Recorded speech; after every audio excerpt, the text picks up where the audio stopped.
So a big welcome to Javier and Anne. It's great to have you both here in the multi-species coronavirus reading group.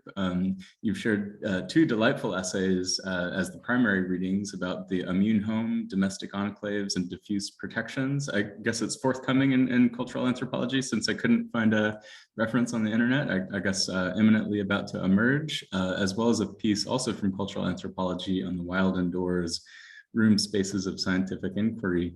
And, both of these pieces I think are really good to offer a perspective on the contemporary moment in the pandemic. And particularly on the new one on the immune home, I was really brought to this moment of failure. It sort of as a key worker in this this milieu who's trying to build these infrastructures of immunity to protect people against mosquitoes, freshly returned from a tour out in the peri-urban landscape, comes back and basically says, after looking at all these dwellings that are sort of on the edge of collapse, basically sort of starting to question the whole enterprise and wondering, if this is the right thing to be doing. You have a really smart analysis on the page 568, where you're talking about the inequitable, fragile, and ultimately dangerous high modern security regime, where seclusion is the price of safety. The most immediate danger might be refracted with these kinds of chemical interventions that are being placed around houses, but there's new threats quick to emerge. And I think this has broad applicability in the current moment. You write about, in dialogue with Esposito, about how lasting immunity cannot emerge from compartmentalization and exclusion, but from something more complex that implicates and stimulates the common. So I think, we've seen that kind of logic get rolled out on a global scale in the pandemic. And I was wondering if you might sort of, tell us more about this particular situation and relate it to the contemporary moment that we're all living through. Do you want to start? Well, it's funny because I went, and this is, a small way to start. We're actually, in just a bit more context, we are in the final throes, which seem to last forever, of this book project that Javier and I are birthing as our third child over these the most painful one. The most painful one. But the chapter, the final one that I'm working on now is on repellency, and on how repellency as a form of action and kind of keys into this chapter. And one thing that I've been, trying to think about, and I think, where this intervention, raises that kind of problematizes that immunitary paradigm of the kind of domestic, of how the house provides a kind of form of separation, right? And a form of kind of seclusion. And, the issue with something like the ribbon is that at some point, it both creates a different kind of sociality of protection, right? Because it's kind of exterior to the house, and you're talking about people sitting outside, or maybe you're talking about people going to the bar, and you have kind of a different groupings of what is the sphere that you're trying to protect. And yet at the same time, what happens when you kind of untether protection from these infrastructures, like a house, right? Where kind of the ideas of kind of modern improvement, all of a sudden, it becomes much more like a humanitarian device, right? It becomes this kind of highly mobile fix. So I think, one of the things that we've been kind of thinking through and kind of problematizing is like, where does the kind of social referent of protection, and how does that link into kind of questions of material infrastructures? And I think, in the whole, with COVID and the kind of sense of lockdown, that kind of unevenness about kind of what kind of protective space is the home, and what is the proper units of protection, I really think came home to roost across, when we look across those, very different landscapes of infection. Yeah.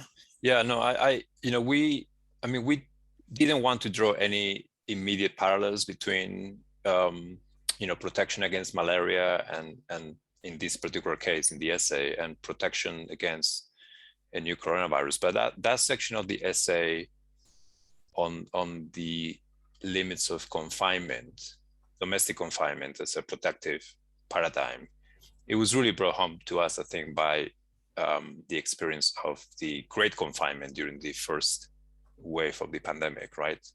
And in my case, particularly, the vicarious experience of confinement that my family in Spain experienced, which was much more strict than what we had in the UK. They were really, they couldn't leave the house, and except for very specific tasks, and later only in very short windows of time. And it just, almost regardless of how you feel about the value of that policy to suppress transmission of the virus, that situation of everybody locked up in their small domestic bubble, which sort of, we analyzed in the essay by a very quick reference to Sloterdijk. It was such a failure implies such a failure of social imaginations of protection, right? At the end of the day, all we can do is confine every family unit in one domestic space, and without being able to address all the psychological, social, domestic complexities that moment of confinement will produce, right? Which are now becoming to light in a sense. And so it was, without drawing the parallel, I thought that was, the idea of the home as the only space where you can obtain protection against a threat that is common, but that requires this, radical compartmentalization of experience, was what drove that section of the essay.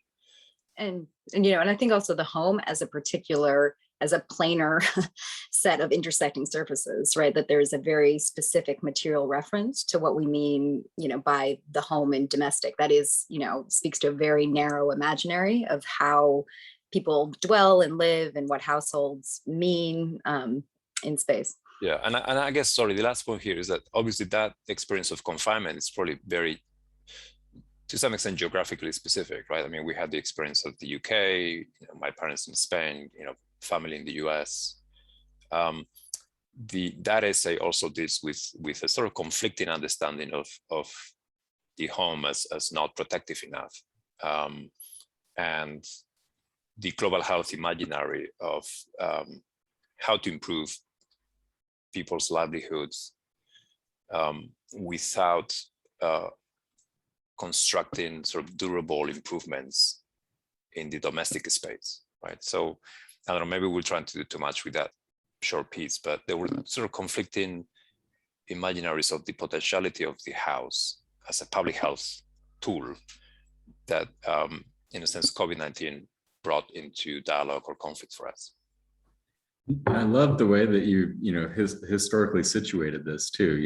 It's not like these fabrications are new, but you're going back to some of the foundations from malariology and tracing those architectural echoes in the present. So others, feel free, if you have questions, feel free to just raise your hand, unmute yourself, type them in the chat. I'm going to draw everyone's attention to the other essay as well. I think this is also a really interesting way to think about the dynamism of what we might call right now the biology of history with the coronavirus. You've introduced a way of thinking about the basic dimensions of mosquito behavior as something that's both poorly understood, simply unknown. You can say that about the broad swath of coronavirus biodiversity and natural history, but you're also chronicling how the advance of knowledge about these creatures is constantly offset by their relentless biological evolution, the speed of speciation, of ecological and behavioral divergence that create an endless stream of new surprises for the researcher.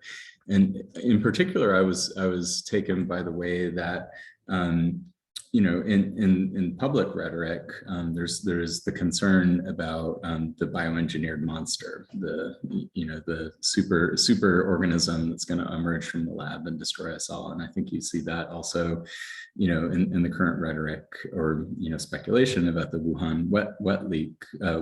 Sorry, I'm confusing two things. The Wuhan Institute of Virology leak hypothesis, and here you offer us a portrait of researchers who are caring for these fragile organisms and worried about the ice cream containers that are changing and trying to cobble together this infrastructure of care. So yeah, I was wondering if you could talk more about the dynamism of these organisms as they're inhabiting and escaping from and failing to thrive in these infrastructures of care, but also, and it's something you don't really address in the essay, like how do you hold these observations of the researchers about fragile forms of life that are likely to be laughed at by the real mosquitoes out in the wild, versus the public's concern about gene drives and genetically modified mosquitoes. Yeah, those are really excellent questions. I mean, that piece emerged in a sense from our experience of visiting many of the places where entomologists do their research, including a bunch of insectaries. And insectaries, even if they're working on genetically modified or even gene drive mosquitoes, and they had to abide by the sort of biocontainment regulations, they don't look anything like your imagination of a biosafety level 4 unit, right?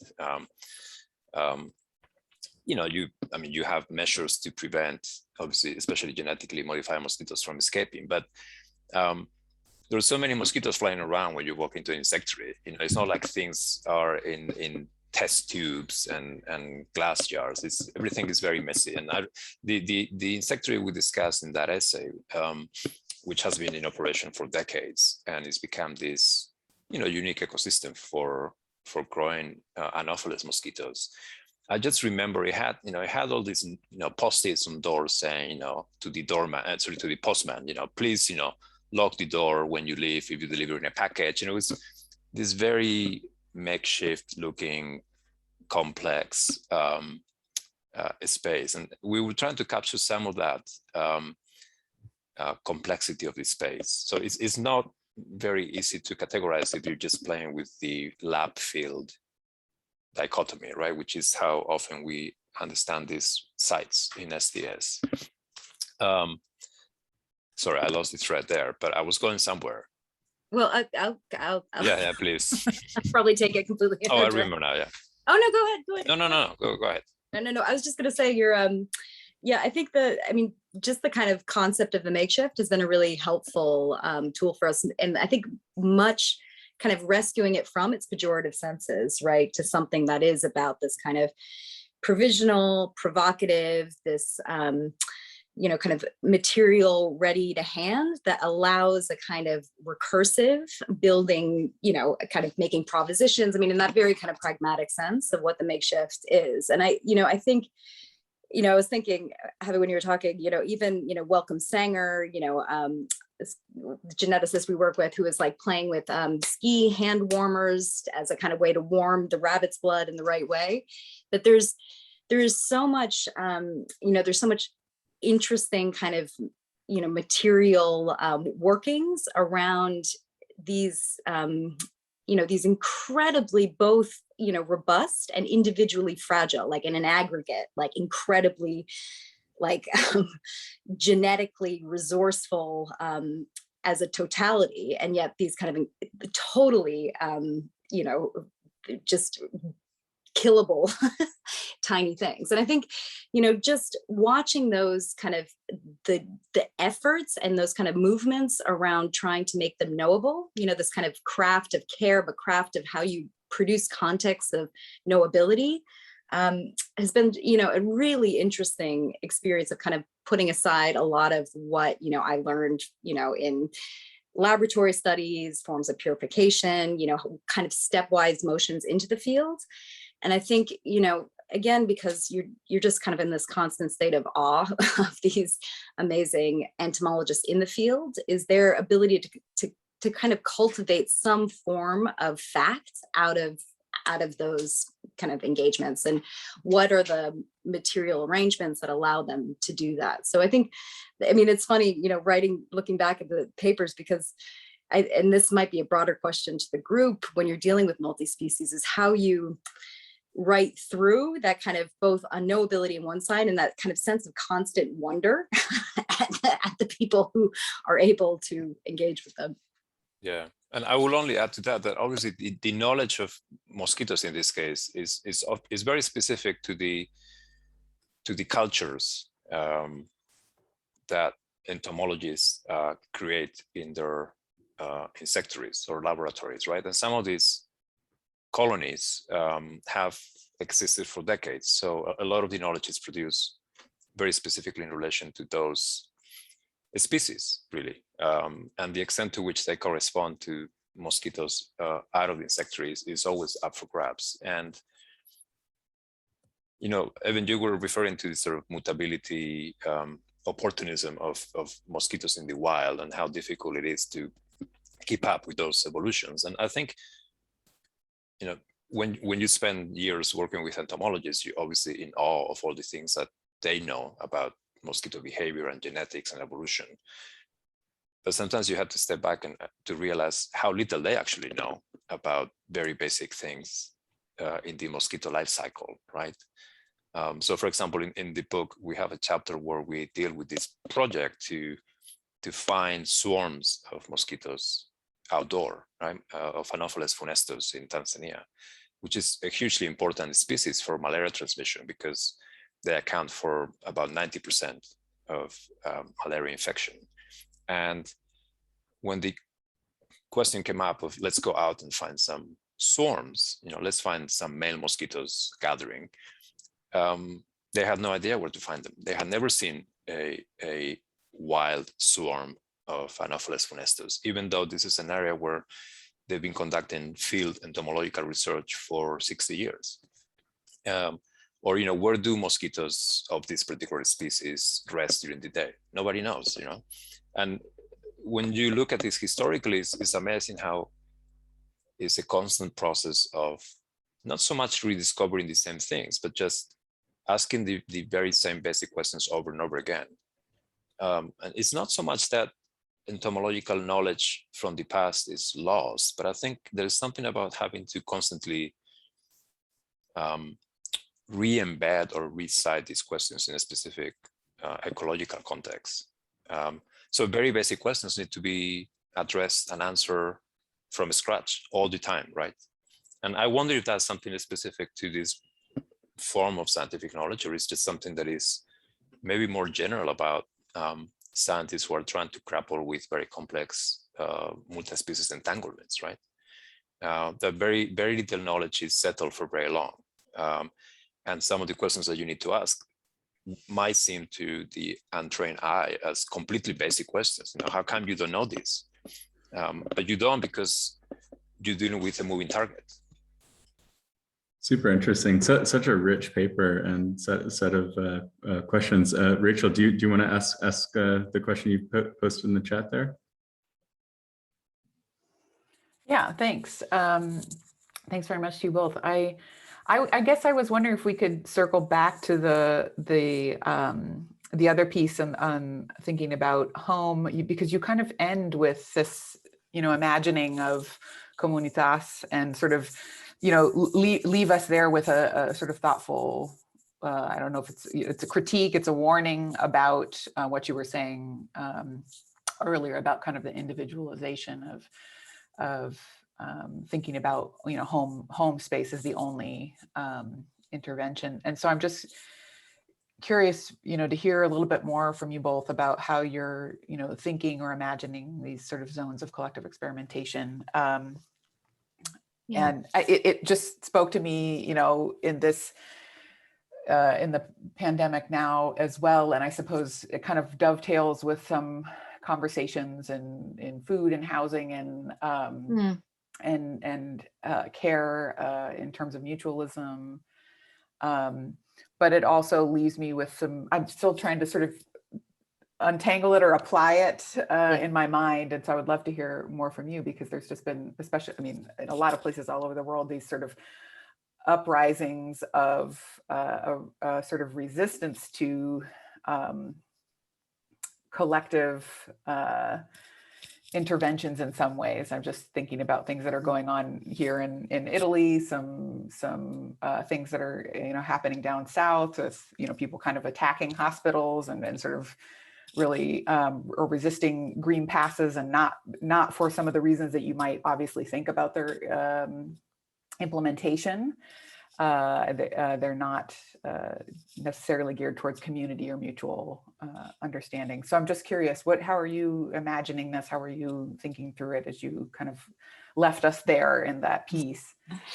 Well, you know, I mean, I have where the thinking is going, just to go back to the answer your question through ethnography a bit, but not answer it, because it's exactly, I think, there in writing that piece that, you know, where we were kind of left mulling. But I think, you know, it was interesting recently, these ribbons that Arnold was working on, you know, they recently kind of published a very promising, another kind of larger scale. There's a move to do these large RCTs around these translutheran strips, in the hopes that there might be some kind of position statement from the WHO of the kind that they gave to insecticide treated nets, right? That they become a global health public tool. And there's an interesting kind of end of, you know, their paper, and I know I'm deep ambivalence of that group, is kind of what happens when you create these tools that become, I mean, these possible, you know, public health devices that then become global health tools. And, you know, what you give up in that is, you know, any kind of entanglement in kind of local production, local markets. These have to be done to a certain kind of, you know, batch consistency, you know, quality management systems at a certain kind of scale, and, you know, at a comparable equivalence to persons and numbers protected, you know, as nets. And, you know, it struck me because, you know, I think, you know, the individuation of that kind of, you know, the immunological imaginary, it is, you know, that you are protecting the individual subject, right? Who is this humanitarian subject, who is equivalent to all other individual subjects, you know, against a specific kind of threat, right? And that can happen at scale. That is a kind of global health imaginary that I think links, you know, Lakoff's, you know, humanitarian global health or humanitarian biomedicine and, you know, global health security, is that you have this kind of individuation. And I think, you know, just seeing this group say, well, actually, you know, maybe with these ribbons, instead of getting them pre-qualified for the WHO, they should just go through local regulatory bodies. That there's, I mean, that doesn't answer the question of how they would operate, like on the ground, like what kind of publics it would protect, but it's a very different scale. And I think maybe that's the tension about that kind of immunological format, is that it's always kind of operating at this individual and like global scale. And, you know, maybe there's other ways that kind of interventions, you know, can resist that kind of scale up as a different way of thinking about, you know, what are the units of protection. But that was a kind of messy return. Yeah, I mean, I will only add to that obviously these stories about mosquitoes and entomologies and vector control, they can be completely retold as chemical histories, right? Or histories about chemicals. And in that context, we find repellency as a mode of chemical action interesting. And I think you had to be very specific about what sort of mode of chemical action is in play, right? And repellency as something that doesn't necessarily aim to kill the threat, operates through sublethal force or tries to create indirect mortality. I think it's a very interesting way to rethink some of the classic questions of global health in relation to mosquitoes. And special repellents, on the one hand, they can be presented as providing this highly individualized form of security. And some of the scientists and institutions pushing for these tools, they do use this language of, bubbles of protection. You will wear sandals with repellent properties, so no matter where you are, they will produce these individualized emanations that will protect you to a large extent from mosquito bites.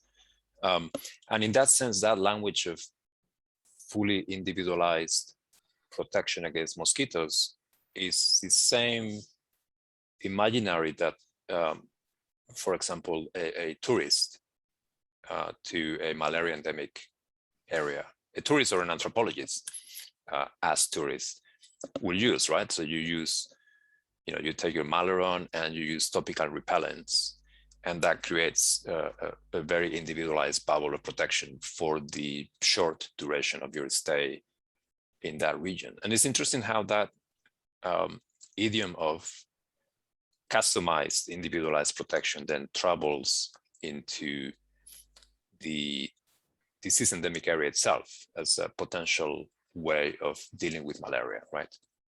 But at the same time, special repellents, because of their emanating properties, they also allow you to imagine other social configurations of protection, which are not just the individual, but might imply a different configuration of, in this case, peridomestic spaces, depending on how you design the product, where you place it.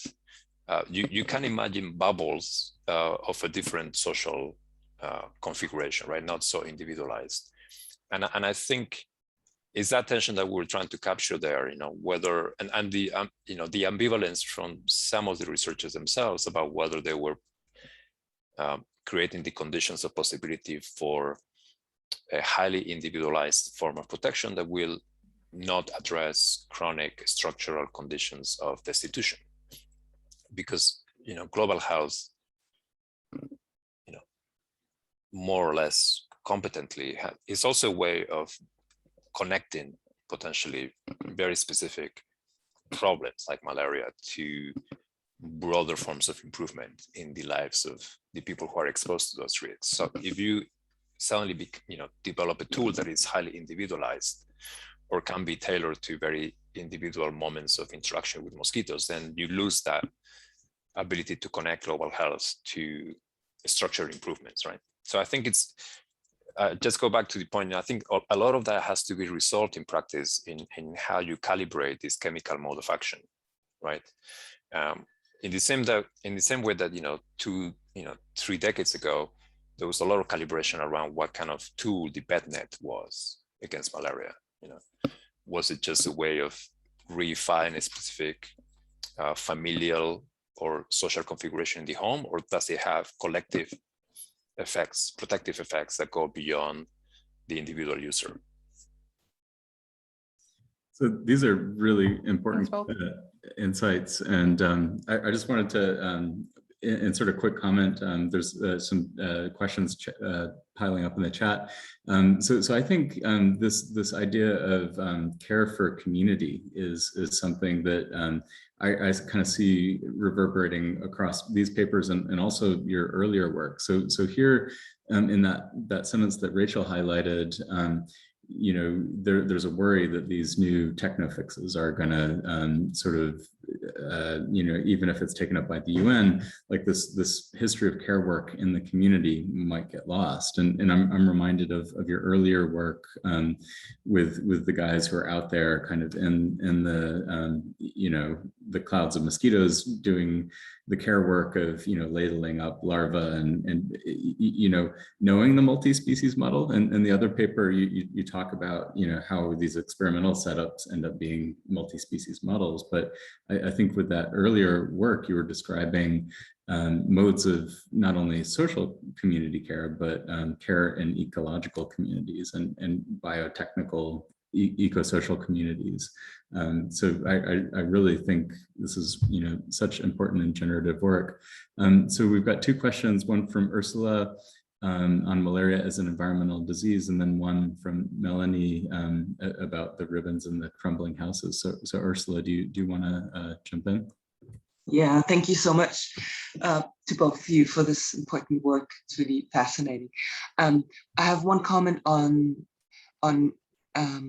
thinking about communal care, and I'm thinking about the work Daniel and I have been doing in southern India and in the Western Ghats of Kerala, where of course DDT eradicated malaria completely, right? So but it also brought an ecocide. So in a way, it was like caring for the community by just completely eradicating it.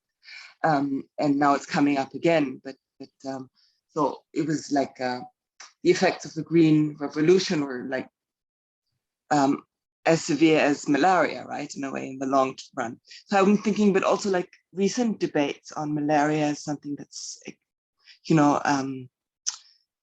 needs to be perceived as an ecological disease also. So I was just wondering if that came up at all in the researchers you've been working on and with. Thank you. Yeah, I'm kind of both ends. I think it's interesting. You mentioned kind of eradication. I think, in drives to elimination, right?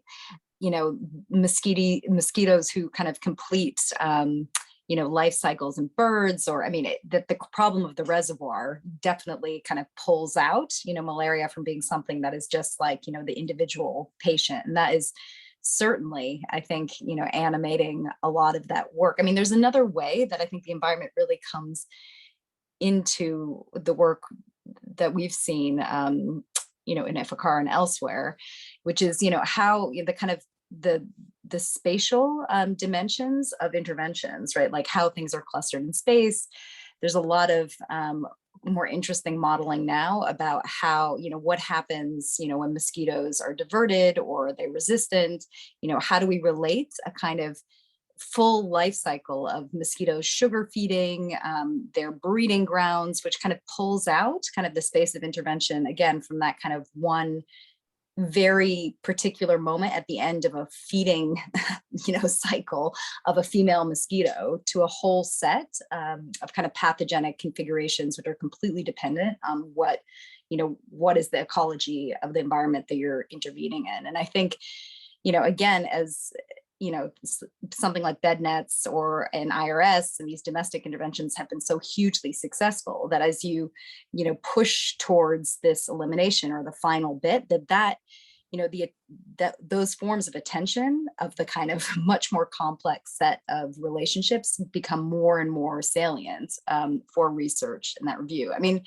One of the things that I was very interested in historically, as the global malaria eradication campaign kicked off, and poor Braun will know about this because I think we've had a number of conversations about the kind of work in Russia and eradication efforts there, which had a completely different approach or way of thinking about malaria in terms of a nidus as a kind of set of niches and ecological systems, which required, dealing with putting protective devices over cattle. It meant kind of looking at kind of how old mosquitoes were in their lifestyle and how difficult it was to get those two kinds of programs to speak to each other, simply because of the imaginary of malaria was very different. One had a kind of specific set of relationships between a house, a bite, and a model. It was the McDonald's model.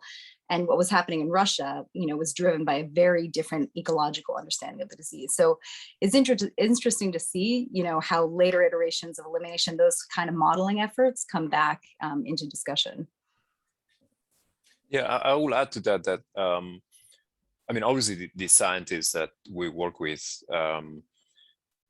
are fully aware that malaria is an environmental disease in the sense that it responds to a complex set of environmental factors, not just the mosquito itself, but also the malaria control campaigns have environmental effects.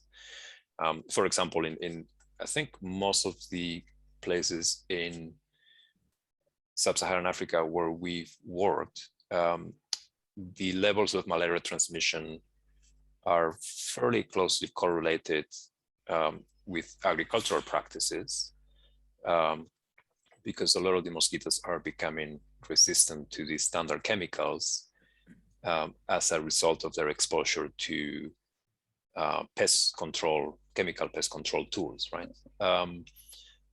But I think, I mean, so they're aware, I mean, at a sort of philosophical level, they obviously understand that, but global health funding, and I don't think this is just true of malaria, but you know, is very much focused on the development and testing and deployment of commodities, right? Whether those are pharmaceuticals or new vaccine candidates or vector control tools.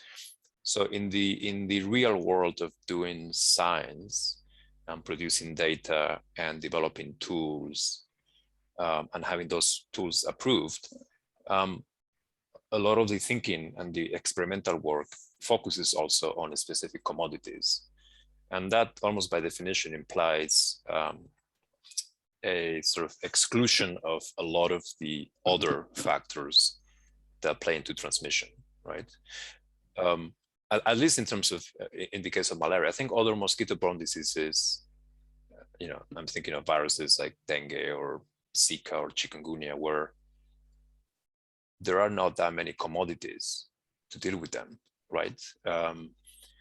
Then the environmental dimensions of disease control are more prominent. So a lot of the effort to prevent dengue relies on very basic work of eliminating accumulations of stagnant water in cities, right? So it's still that long tradition of larval control or larval source management, which is, you know, it's an environmental intervention. It's about modifying the physical environment to reduce accumulations of water.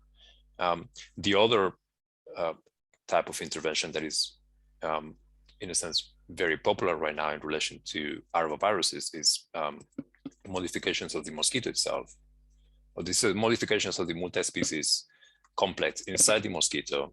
For example, you know, infection with Wolbachia, to block transmission of the virus by altering the microbiome of the mosquito. So you have both the environmental intervention and the mosquito internal interventions going on. There's not that many commodities in the traditional sense in which global health programs for malaria have been built. Amazing. I want to see a paper on this. That would be fantastic. People in this group have written about this, yes, very eloquently. So okay, great. So if someone has a reference, I really like the way of conceptualizing these different ways of eradication. Thank you. But just to go ahead. No, I was just going to say to Melanie, you had a question too, and they're just about the housing improvements. Yeah, that is another, I mean, incredibly interesting frontier of intervention. And there has been this kind of a lot of work of trying to enfold housing into a kind of global health intervention.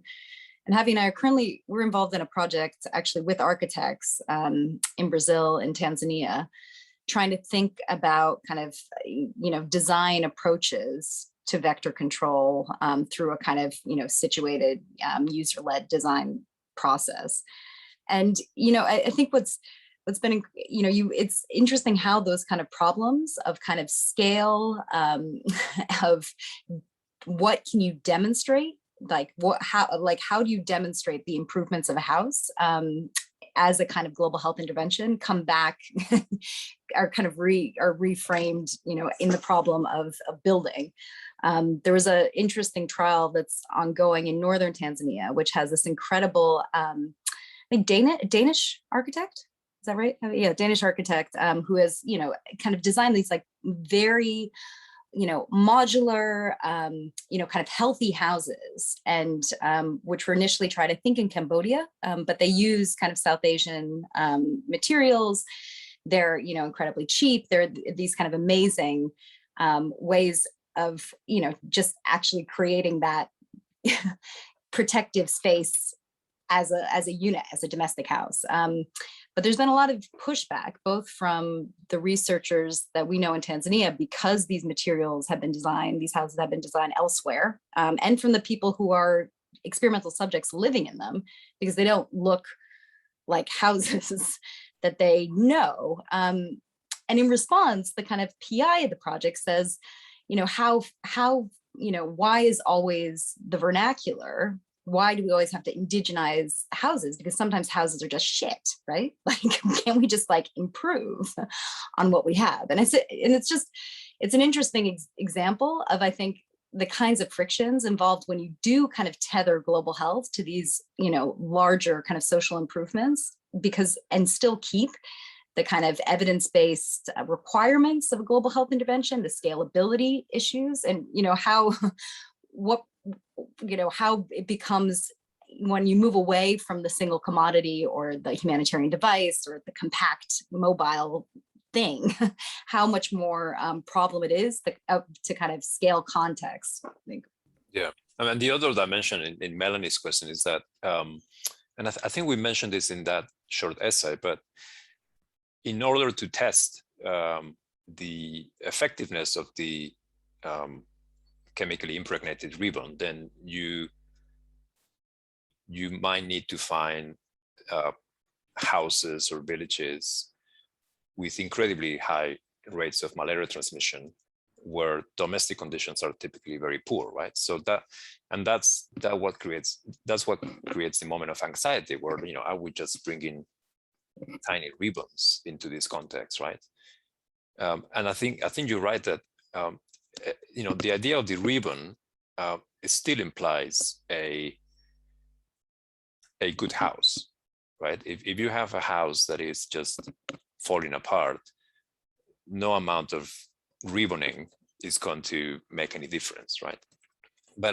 And that's maybe another example of what happens when the intervention is reconceptualized as a commodity, right? So that you focus so much on the ribbon that then a lot of the conditions of possibility for the ribbon to be a marginally positive global health intervention disappear, because then you end up testing these ribbons in contexts where the ribbon is the last thing they need. You need to have, first of all, better housing stock, and then marginally at the margins you can have an additional intervention to reduce malaria transmission in peri-domestic contexts by very strategically placing these ribbons. Whereas in the context of trying to do a clinical trial on these ribbons, then you end up sort of juxtaposing the ribbon with the house that is completely falling apart. And I think that's at the root of that anxiety as well. Melanie, do you have any further thoughts, or do you want to respond? Yeah, no, thank you so much. It's super fascinating. And I think like the ribbon and the house are also entry points into just like maybe like some more historical contextualization around like kind of like global health interventions into how people live, but also like in the context of the colonial history and the mission history, where like improving houses and how African people live has always been a big thing. And I mean, the ribbon is like, it's almost like it's like the most domestic symbol. It's like put flowers on the table and ribbons on the wall. So there's like that history of like home improvement, but as a way of like social engineering. That also like it directs to questions around how does a global health or One Health institution like IFACARD. It is very like globally organized. I mean, like there's like researchers from all over the world coming and going. How do they? I mean, how do they in the science then address more political questions like poverty, racial dynamics, classism? And I also I find it so interesting to read about the idea of the home in the context of malaria, and just like thinking about the other research going on at IFACARD around like HIV, AIDS, like, I mean, the home and what people define as home and their immediate household is also so central, but it's like, it's that one space where probably like competing ideas about home circulate. And then also like, in a way, how COVID just again, like put things upside down, because living outside, socializing outside is like is safer in terms of COVID than being in the house. But it's just super interesting, like this competing ideas about what makes an immune home. Immune from one thing might not be immune from another thing. But thank you very much. That's right. Yeah, and just to reiterate that, you know, the Ifakara Health Institute is such an amazing institution, right? Mm-hmm. And its evolution from originally being a Swiss field laboratory to becoming not only a Tanzanian institution, but also a global leader in several research fields, including medical entomology, is just an amazing, it's an amazing story. And I think it embodies that tension between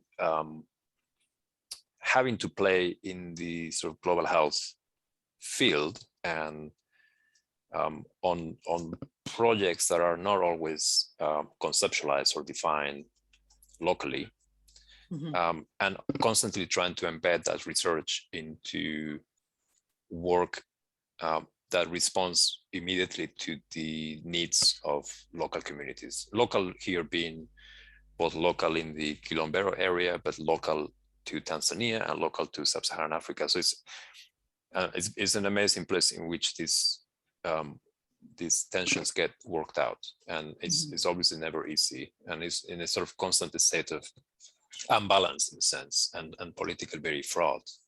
Mm-hmm. Yeah, I mean, and it's, you know, useful also to bear in mind, I think, in that interstices that, I mean, the Ifakara Health Institute is not, because it is not a national institute in the same way that like NIMRI or other places are. I mean, it's always, you know, it is kind of operating, you know, between those different sets of, you know, priorities and histories and engagements. But Melanie, your point about also just, you know, thinking about the different ways of homemaking, right, and how that cuts across class. I mean, Brana, I was thinking also of your work. You have a nice paper about kind of cleaning aesthetics, right, and this kind of like domination of how one imagines aesthetics as a place of, you know, homogenizing a kind of public. But, you know, one of the things that we've, you know, been looking at with the collaborators is, you know, just how you have these housing styles, right, very different, but also these kind of vernaculars of improvements, right, like how improvements, especially if you're limited resource, you know, take place over time. So people will, a lot of houses, you know, especially this becomes problematic for vector control, you know, appear unfinished, right, but that construction, I mean, these houses have these lengthy biographies, right, where you use the bricks that you have for that moment to like close the door, but then you move those bricks when you have, you know, more resources to build a door. And I think, you know, just getting a bit more granular about what that process looks like in terms of the kinds of interventions or kinds of immunologies that you'd have to build up, instead of saying, well, okay, here's this ribbon, you know, maybe, you know, thinking about the house as an, you know, and this is a kind of classic anthropological truism, but as a kind of unit in time that moves according to, you know, the resources that you have, the people that are living in it, and really trying to explore some of that, some of that kind of the tempos of what domestic space are like. Super interesting. I've got a question more in a theoretical register. So I think the dynamics that you describe in the Wild Indoors paper that we talked about earlier, where you know, there's all these dynamic changes, and the, you know, the umwelt of the animals is really kind of unknown and just kind of at the edge of knowledge.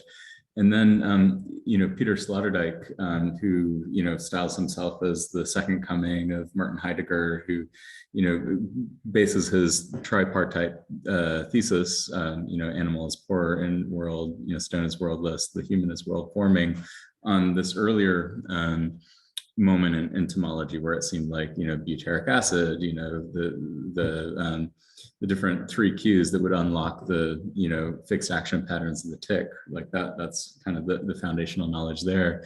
So maybe just an invitation to punch up Peter Sloterdijk a little bit. I mean, it's a conversation I've been having with Daniel and Ursula. I mean, nobody likes him here in the German-speaking world, I think, because he's a right-wing. He has this TV show and has all kinds of things to say about protecting the body politic from the menacing immigrant, apparently. Yeah, I'd just love to hear, you know, because you engage explicitly with the Umwelt in this paper. I mean, it seems like this very underknown thing. I mean, it's like even after these decades, almost, you know, centuries now of research on the mosquito and trying to understand its environmental world and phenomenological world. The condition you're describing is just one of an unknown. So I'm just curious about yeah, how that might speak back to these debates about human exceptionalism. Yeah, you know, maybe because I don't live in Germany and I have never watched Sloterdijk's TV show. Although yeah, maybe that's why I have always had a lot of time for him, at least to read his work, right? And I remember reading Critique of Cynical Reason when I was in college. I'm not sure why that was assigned, but I remember, you know, if you had to read Kant and then Sloterdijk was more fun, right? You know, his work in the Spheres trilogy, I found, I mean, obviously it's all over the place, but a lot of the ideas seem to be speaking in different ways to topics I was interested in, right? About containment and experimentalization of life and so on. But I do take your point that I think if you can more clearly read between the lines of his sort of neo-Heideggerian Germanic philosophy, then you begin to see some of the problematic issues around his very basic ideas of the human condition, right? Mm-hmm. And maybe in this essay, I think we do, I mean, again, we didn't have time to do any meaningful engagement with his work, but we do, you know, throw a rock at his understanding of high modern immunity, right? As something that at least metaphorically relies on these aggregations of bubbles, these foams, right? And that's, you know, not that we particularly like Esposito's politics any better, but we thought that effort, at least, to engage with the common as something that is, or with immunity as something that requires some form of commoning, was a good counterpoint. Yeah, and I think you will have more to say. Yeah. No, go ahead. No, I know. Just a small point is that, you know, I mean, Evan, to your about the kind of how to decenter or the kind of Umwelt, the unknowability of mosquitoes. I mean, I think the thing about we were saying earlier about the kind of sublethal, right, and repellency, is that when it says, you know, the idea of kind of stimulating the common, then you know, part of that is including in that otherness the mosquito, right? Is that you are, for repellents, and, you know, repellency is totally amazing chemical action because it encompasses all these kind of weird states of mosquito disorientation, still figuring out like flight kinetics of various different kinds of chemicals, but that it requires this kind of, you know, projection into the Umwelt of the mosquito to understand, you know, not, you know, that if you're not just killing it, but actually trying to move it into a space where it poses less of a threat. I mean, that kind of, you know, space in common is one that is highly populated by not just humans, right? It is by that kind of really, you know, ever moving, ever unknown set of relationships of kind of mosquito human entanglement and ecology. And, you know, I think it is so, why mosquitoes are such an interesting kind of limiting case is it's the one, I think I can't imagine another where you actually find like in popular media or, you know, scientific position that people say, let's kill them all, right? It doesn't perform a key part of the ecosystem. Like, what would it do just to exterminate all the mosquitoes? And which is an amazing, I mean, the idea of the kind of annihilation in the guise of public health is an amazing place to get at. And I think, I know part of thinking in that kind of immunological way that's about the kind of, you know, forms of commune is, you know, it pushes you to say, you know, how do we get to that place of killing, and what would a sublethal, even non-lethal paradigm mean for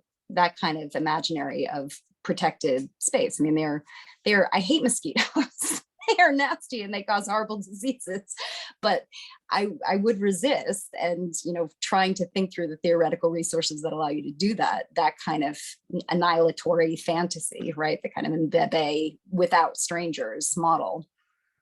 I think that's a brilliant comment to end on. So thank you both, Anne and Javier. This is an amazing set of essays, I think really generative for the current moment. So virtual claps. Well, thank you, you all, for making this possible. It's been great to have a chance to discuss. Oh, and we're, you know, this has been so helpful to us. I feel very parasitic.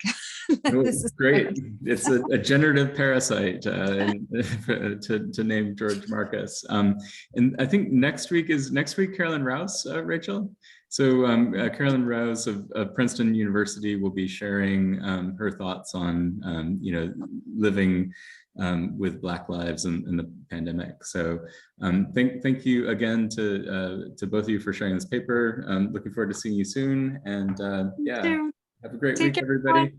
Thank you. Hi, everybody. All right, Joe. Take care. Bye. Bye. Thank you. And Rachel.